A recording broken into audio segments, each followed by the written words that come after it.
What explains the inexplicable popularity of Donald Trump in the Republican presidential field?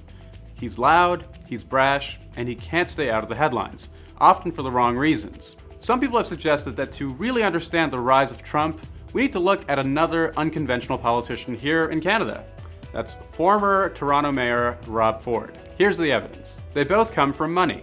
Although both Trump and Rob Ford like to paint themselves as populists, they both come from wealthy backgrounds that really gave them a leg up in life. Trump inherited his father's real estate empire, and Rob Ford's family owns the Deco label company. You might think that this would hurt their everyman appeal, but these aren't really your typical politicians. Which brings us to, they both say bizarre and offensive things, like all the time. From Rob Ford saying that Chinese people work like dogs, to Donald Trump questioning John McCain's heroism. I like people that weren't captured, okay? These are two politicians who aren't afraid of saying whatever's on their mind. I'm happily married, I've got more than enough to eat at home. In fact, a lot of their appeal is based on this supposed honesty and just how different they seem compared to other politicians. They tap into anger with the system. Do people really think that Rob Ford and Donald Trump are the best people for the job? Sure, some do, but they also represent voter frustration with the way things are.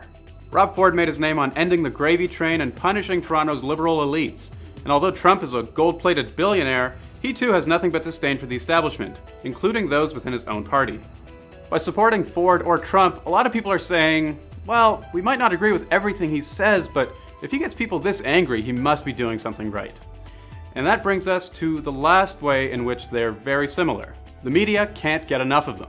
Sure, a lot of the coverage of both Ford and Trump is anything but flattering, but they both have a penchant for just saying and doing such incredible things that journalists can't help but cover everything. This also has the effect of making both men seem a lot more popular than they really are. In light of this, maybe it's best to take Trump's poll numbers with a grain of salt.